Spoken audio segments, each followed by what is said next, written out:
Today's speaker is Robin Barkley from Safer Home Physical Therapy and Rocksteady Boxing in Victor and Geneva. Tell us all the ways that physical therapy helps in Parkinson's. And I can tell you that if you look at drugs versus physical therapy, the drugs have no effect on the progression of the disease. Physical therapy has been shown to slow the progression of Parkinson's. Robin. Hi, Robin. I know a lot of you already. Can you hear me okay? Or do you want me to use the microphone? Let me know if I get quiet, because I do do that. I need to take a loud program. Okay, so I'm Robin Barclay. I'm a physical therapist, and I graduated from physical therapy school in the 1900s, so I've been doing this for a little while. I started specializing in Parkinson's. I worked with people with Parkinson's all the while, but started specializing more in Parkinson's. In 2018, I got certified in the Rocksteady Boxing program, and that just steamrolled the LSAT program, the Parkinson's Wellness Recovery program, the PD Warrior program. And 90% of the people I see every day have Parkinson's, so we are really focusing on Parkinson's. We do work with the aging population as well, but that is our main focus. So we do the Rocksteady Boxing program. We have a functional fitness PWR class and some other programs. My card's over there, and also there's a wrap card, like a longer card that has on the back, it has all of our classes, and on the front it talks about what we do. So people can come into us and see us for physical therapy. We go to people's houses under Part B Medicare. We're Medicare providers, so you don't have to be homebound. It's just like you're coming into us, but instead we come to you. And then we also do telehealth. We do have a few people that just live too far away for us to get to. So we do an in-person evaluation, and then the rest is telehealth. And we like to see them in person when we can, but that doesn't always work. Okay, so this, let's see. I'm not. Oh, there we go. It's gone. This is just some of the, some of this is our PWR class, the functional fitness, and some of this is the Rocksteady Boxing class. So you can see some people doing some pretty hard stuff. I think that's Pick in there. Yeah, this is it. Practicing. This week, it's the first week of fall. So the theme every week for the boxing class is a theme. This week is falling, how not to fall, but also if you are going to fall, how we practice falling as well in a controlled manner. That is Pick, leaning back on the reins, and then that's a really soft mat underneath him. Was it soft, Pick? No. Balance work. Okay, so that's just some pictures that. Okay, so I'm going to talk a little bit about what happens at diagnosis. I know some of you may be well beyond your initial diagnosis, but when you are diagnosed, you've already lost 60 to 80% of your dopamine producing cells. And that's when motor symptoms begin to appear. So that's usually what takes people into the doctor.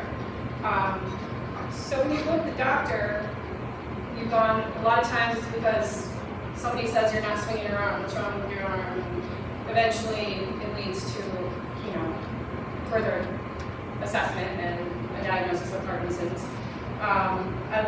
Or maybe it's a tremor that was diagnosed as an essential tremor that is now other symptoms that begin to appear, so they can now, go ahead and give a diagnosis for Parkinson's.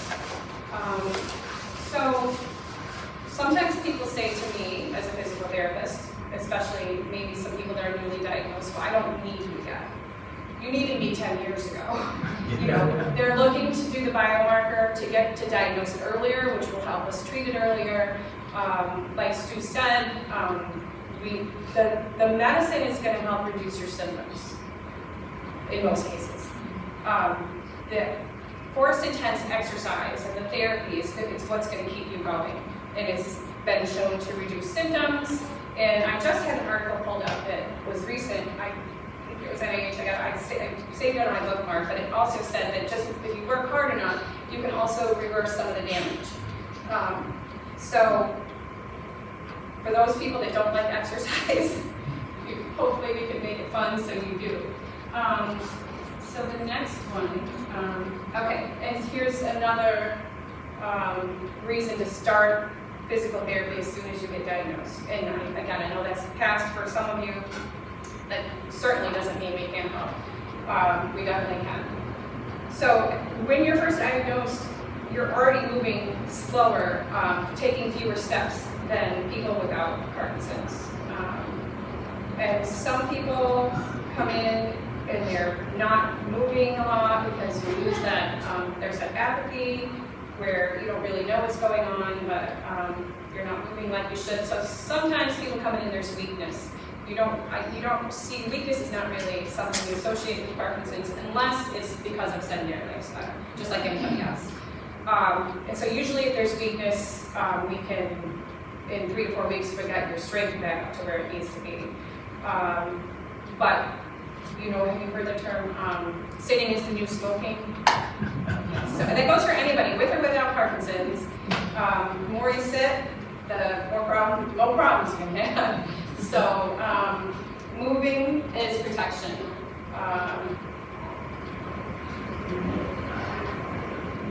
So the good news is, even though you've lost quite a bit of your dopamine-producing cells, the brain can do a lot with a little bit. Medication can help boost what's left. Exercise can help rewire the brain to use dopamine better. Early therapy equals better long-term outcomes.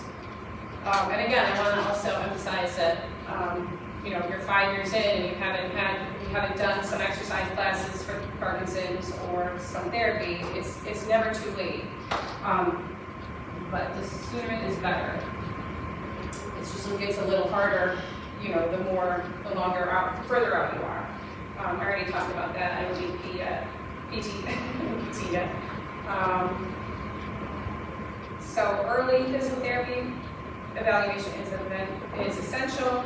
What I like to say, and I've said this before, but think of your therapist as like a nice dentist. A dentist who won't drill your teeth. You see the dentist every 6 months, whether you think you have a filling or not.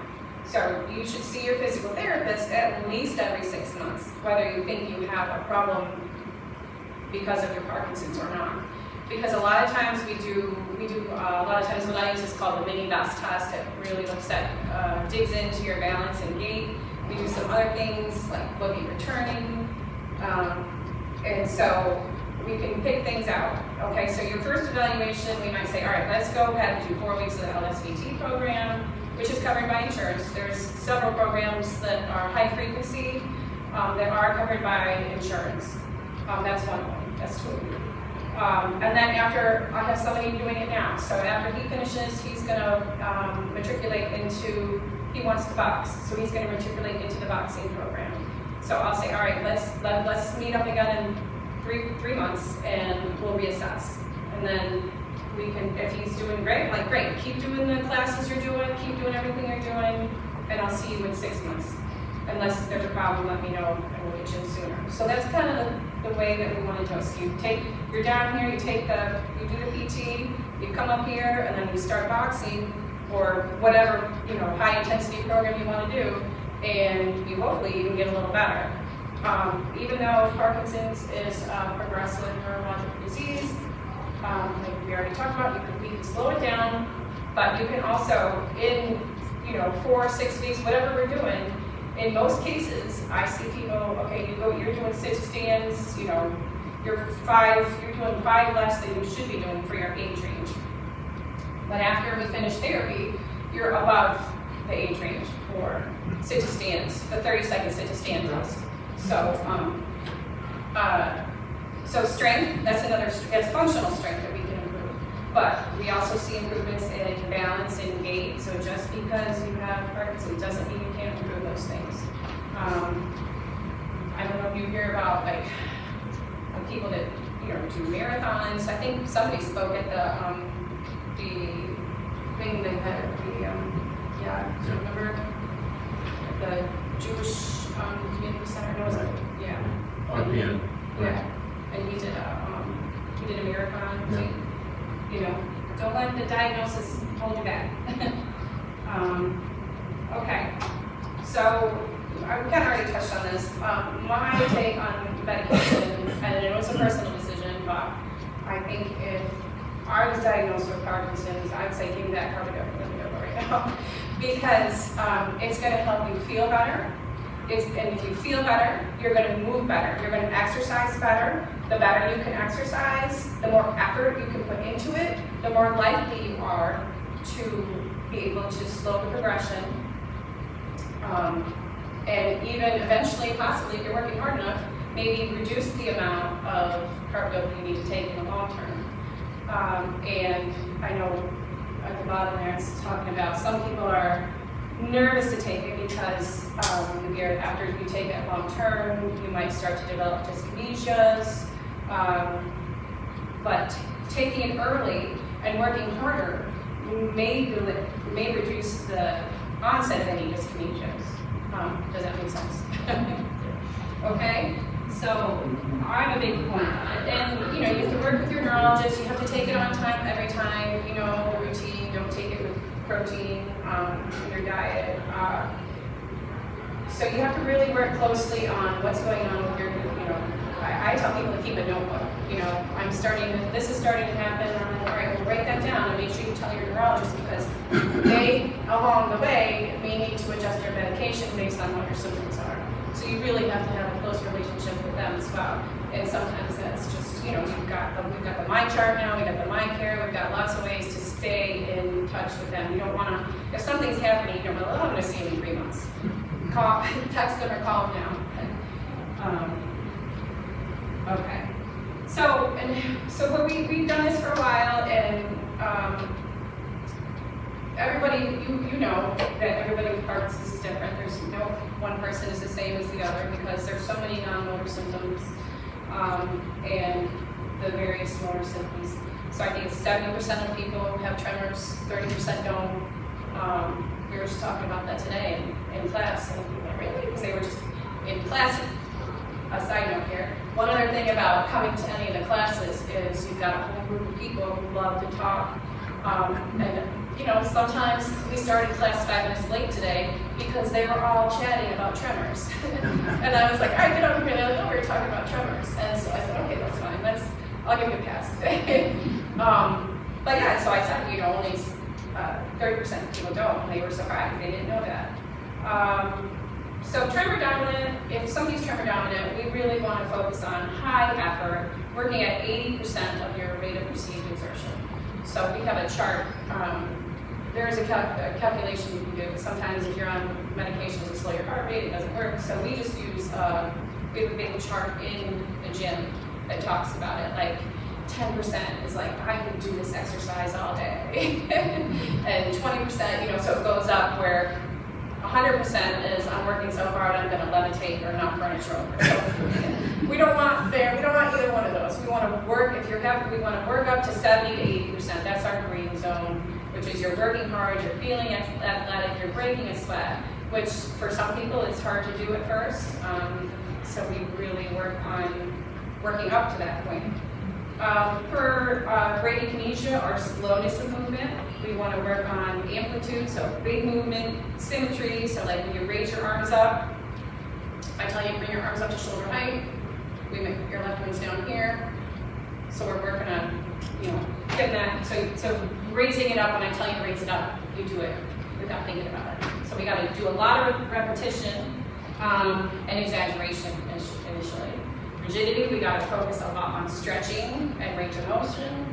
I will tell you that if you suffer from rigidity and tightness, a moist heating pad does wonders. I tell people to do it, and they're like, oh my gosh, I feel so much better. Toss it in the microwave. I like the ones you can toss in the microwave and just plop on your shoulders. It's got a little weight to it. It's feels like a big hug when you put it on. But that can do wonders for just your daily comfort and stretching. For people with agility issues, we want to focus on shifting your weight, preventing falls, and working on your balance. A lot of these things go for everyone, but these are for specific presentations. Freezing a gait, that's when you feel like your feet are sticking to the floor and you can't move, or you're walking through a doorway and you get stuck. Doesn't happen to everybody, but they've shown that working on cognition and dual task training can help reduce freezing. So there are things we can do for freezing. And atypical Parkinson's, that's like the progressive supranuclear palsy, say that 3 times fast. Basal degeneration, and MSA, C and P. So those are tend to progress more quickly. They affect other parts of the brain than typical Parkinson's disease. So those are just some of the things we look at when people come in. If somebody comes in with a lot of dyskinesia, then we're going to work on building up that core strength so the dyskinesias don't knock them off their feet, so they can stay in control better. We need to work on stability, so that's what we work on there. Okay, so programs. We've got the boxing that addresses so many Parkinson's symptoms, because the boxing is, like I said, there's a theme every week, and boxers just don't stand and hit a bag. They work on so many different things to be better boxers. They work on agility, they work on balance, they work on strength. So we're kind of incorporating, they're working on focus, they're working on speed bag, keeping their arms up. We do speed bag for posture, it gets us up nice and tall. So everything that boxers train for kind of aligns with a lot of the symptoms of Parkinson's. That's why it's such a wonderful program. The PWR Boost is our mobility and stretching, so a lot of functional stuff. So we might work on rolling. We might work on sitting and lifting our leg up to mimic like getting in and out of the car. We work on getting up and down off the floor. In most cases, we get everybody up and down off the floor. Initially, it might be with a chair and with the help of one of us. But eventually, we do get everybody down, because if you can get down on the floor and get up again, that gives you the confidence that you can do it, but also the floor might not seem like it's such a scary place. Then we can work on, it's such a nice place to work on stretching and range of motion when you get down there. If it's really impossible for you, then we just say, okay, we have a low mat table that we bring out sometimes, but we also, if people can't do that at home, then getting in your bed and laying down and doing a midday stretch. I highly recommend that. Just laying down, middle of the day, don't fall asleep. But stretch, trunk rotations is one of my favorite exercises. And then we have the one-on-one Parkinson's, one-on-one physical therapy, which is going to be specific to your needs, okay? So maybe you are having trouble rolling, you are having trouble getting up out of your chair, you're having a problem with your balance when you're turning. So we're going to focus on those 3 things for you. For somebody else, it might be something different. So we're going to work on the goals that they have. I'm not sure. We'll play this video and see. This is our PWR class. So he's working on sitting up, obviously. Let's see. Well, there you are, Roger. Okay, that's just one of the clips she put in there. Okay. So daily habits. Make exercise part of your it has to be part of your daily routine. And even the people that come to boxing class and we do a joke, a get to know you, that's to work on voice, it's to work on being happy. And then we do stretching, and then we do a warm-up activity, which sometimes is a fun activity. Today I had them running back and forth, and I was telling them to go fast, go slow, like Mother May I. And then they had to stop, and then they had to turn, and then they had to swing their arms big. They always have to swing their arms big. So that was our warm-up today. And then we do, like 30 minutes is our workout, so we do boxing, incorporating, so this week our boxing program incorporated some things to help with balance and getting low we incorporated falling into the boxing. And then we got on the floor, got our mats out, and we did some core strength and stretches. So that's a class. But even though they came to that class, I think you can't sit for the rest of the day. You go for a walk this afternoon, keep moving, do something. Whether if you're watching a show, get up and sit down 10 times, or walk around your house an extra time. I find that a lot of people can get a little overwhelmed, or or they forget. So just making a chart or a checklist that you can put on the fridge. I did this today. That'll keep you on target. I already talked about the midday stretch, and I already talked about the moist feet. We did this last week. That's it. We were doing.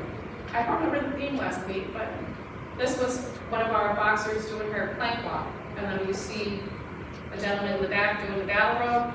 These two over here are working on their step up. So we have things to hold on to. So if we're doing something that's more challenging, we modify it for people. This is our morning class. This is our faster paced class. And then in the afternoon we have a slower paced class. So there's more transition time. We might modify the activities based on what people can do. So that, yeah.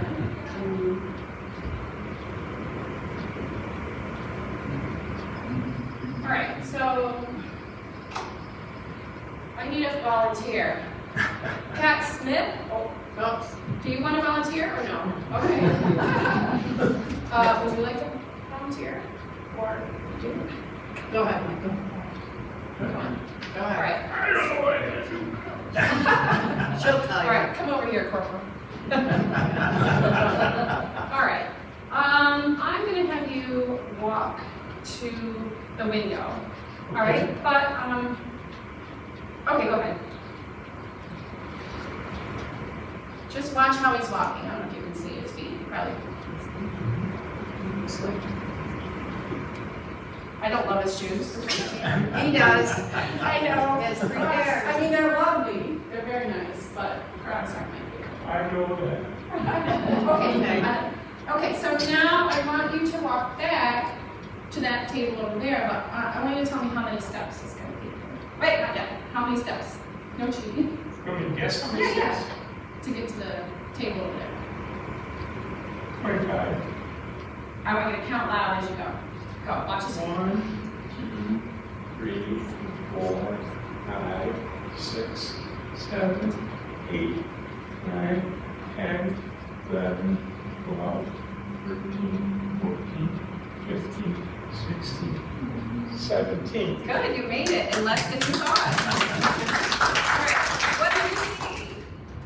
People in the front row might be able to see more. Arm swinging. Arms for swinging, yes. What did you say? He's got a great step. His steps were a lot bigger. Larger. Yes, so that is the biggest takeaway trick I can give you today, okay? When you are, so care partners, oh, stop shuffling your feet. Pick your feet up. Just tell them, just try the estimated stepping, it's called, okay? So you're giving them an external cue. It works like magic. So if you're going to an appointment and you got a long way to walk, okay, let's say the door is over there. Okay, I can do that. Remember that song, Name Your Tune? Name that tune? name the step number. Okay, I can make it to that door in 30 steps. And then you count when you walk. And 99% of the time, you're gonna take bigger steps. Okay? So that's a take-home trick for you. Great. He'll give you a check.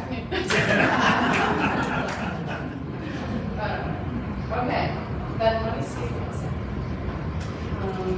I'll give you one other magic trick. Truck. So who has trouble zipping or buttoning? Anybody? Writing? Nobody?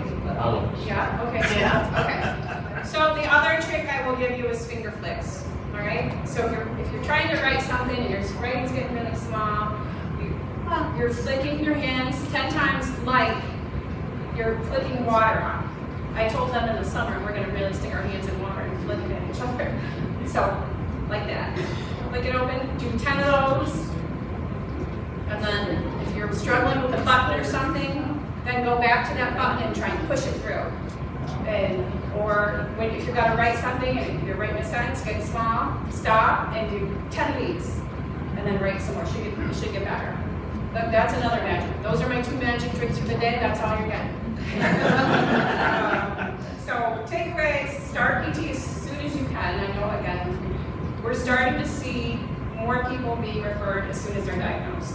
So we're in a wonderful place with a lot of wonderful neurologists who do a great job. And we're starting to see people more referred to us as soon as they're diagnosed, as it should be. Where in the past it was really rare that I would see somebody who was really newly diagnosed. Training intensity matters. You got to start somewhere though. Medication plus exercise is the best combo. Programs and daily habits to keep you moving longer, and stay consistent and adapt. Will adapt as needed. Any questions?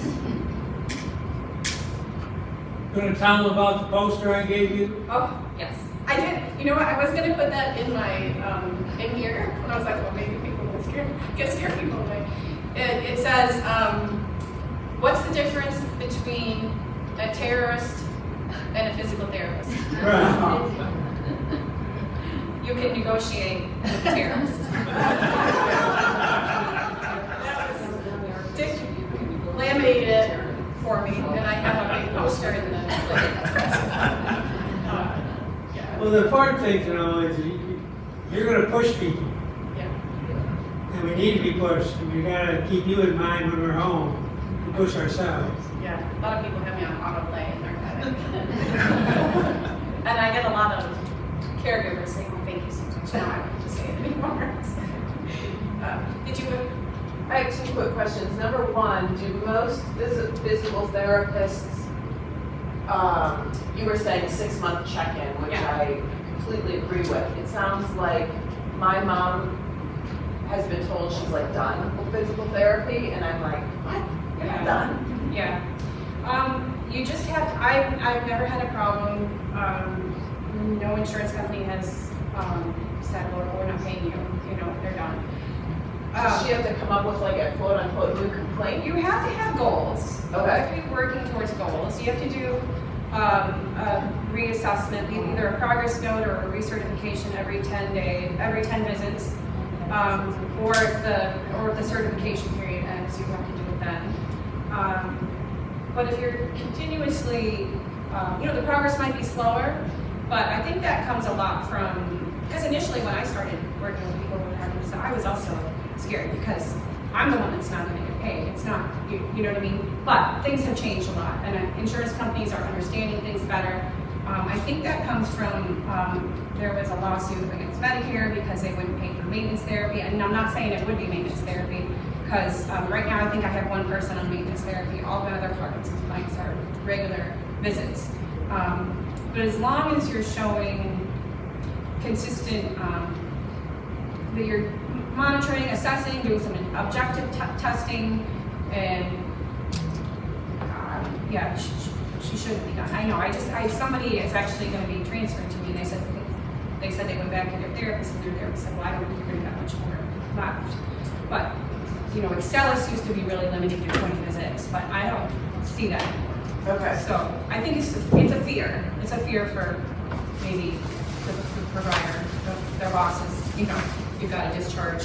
So it's definitely, things are changing because we're seeing it's 90,000 people a year from the Parkinson's Foundation are diagnosed with Parkinson's. There's probably more than that because not everybody has a great medical place like we do. One of the problems was that insurance companies wanted to see improvement. Yeah. And with Parkinson's, often what your goal is to maintain where we are, trying to keep things from deteriorating. So a lot of it is the insurance company's problem. Obviously, we know there are insurance companies who will bend over backwards to not pay, and that's why it's important for the physical therapist or the person, the provider that you're dealing with, to demonstrate some form of improvement. Okay. So it's more a charting phenomenon than it is, yes, insurance companies often give 15 visits, but the provider should be able to show improvement enough so the next 15 visits get covered as well. Okay. And home care is different. I'm not home care, even though I'm safe at home. I'm under Part B, which is like outpatient, like I said. But home care is different. Home care comes in, they're basically trying to get you functional again. They do have a limit where they just say, okay, we're done in 3 weeks. And that's where we come in a lot after home care comes out. We get a lot of referrals for that. But So my other question was quick, you said a moist heating pad. What is moist about it? they're the ones you can throw in the microwave, like Like the buckwheat. rice ones? Yeah. Okay. Yeah. They're just nicer. Then there's no Okay. plugging in, no cord to trip over. Okay, Like I said, they can go into your joints better. thank you. Yeah.